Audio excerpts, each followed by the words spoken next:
Ces malédictions personnelles détruisent la vie personnelle. Il y a des lieux de malédiction. La Bible déclare ces endroits comme étant des lieux maudits, comme le bar.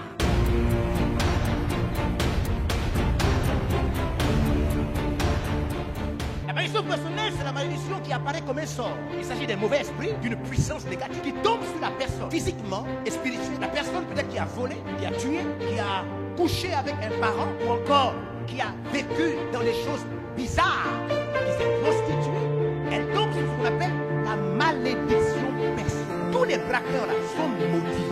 Une malédiction tombe sur ceux qui volent et arrachent aux autres. Ces malédictions personnelles détruisent la vie personnelle. Il y a des lieux de malédiction. La Bible déclare ces endroits comme étant des lieux maudits, comme le bar. Lorsque vous mettez en place un endroit où les gens viennent boire les alcools, le livre d'Habakkuk dit: maudit celui qui donne de l'alcool à son prochain.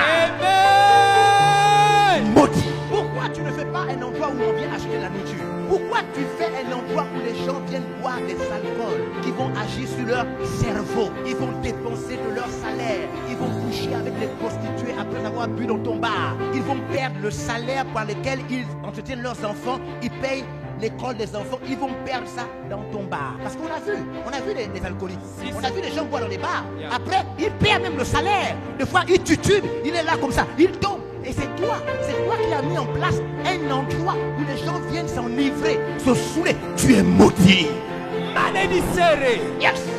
Habakkuk dit: tu es maudit. Il y a ceux qui font des chambres. Tu mets des chambres où les gens amènent des prostituées. Dans ces chambres-là, toi-même tu montes le mur. Tu amènes les maçons.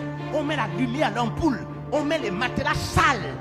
Et puis les gens viennent avec des prostituées dans l'endroit que tu as construit. Tu es maudit. La malédiction personnelle agit en fonction de ce que tu commets personnellement comme acte. Elle travaille sur toi.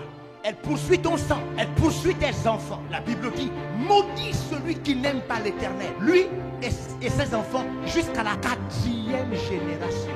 Ceux qui ne sont pas chrétiens sont maudits jusqu'à la 4e génération. C'est-à-dire toi, après toi, ton enfant. Après, l'enfant de ton enfant. Après, l'enfant de l'enfant de ton enfant. Après, l'enfant de l'enfant de ton enfant. Alors, il faut vous poser la question si la chose qui arrive à votre famille n'est pas une malédiction.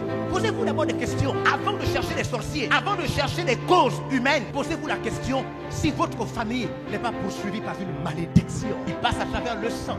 Il y a des jeunes filles maudites. Il y a des jeunes hommes maudits. Il y a des bébés maudits. Beaucoup d'entre nous n'avons pas connu notre arrière-grand-père. Tu ne sais pas ce qu'il a fait. Tu ne sais pas ce que ton arrière-grand-mère a eu à faire. C'est pourquoi accepter Christ est un besoin réel. Parce que tu ne sais pas dans quoi tes ancêtres t'ont plongé. Tu ne sais pas, peut-être que ton arrière-grand-père était un marabout, un féticheur.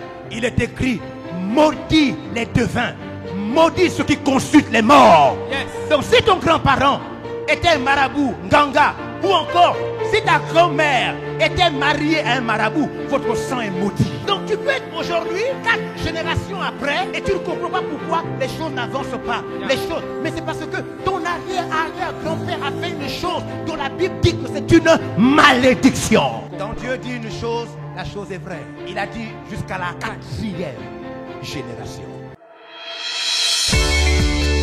Nous espérons que vous avez été bénis par ce message de l'apôtre évangéliste Georges Olivier Bazaboa. Vous pouvez permettre à d'autres personnes de jouir de cet enseignement en devenant partenaire par vos dons, dîmes et offrandes au numéro de compte inscrit.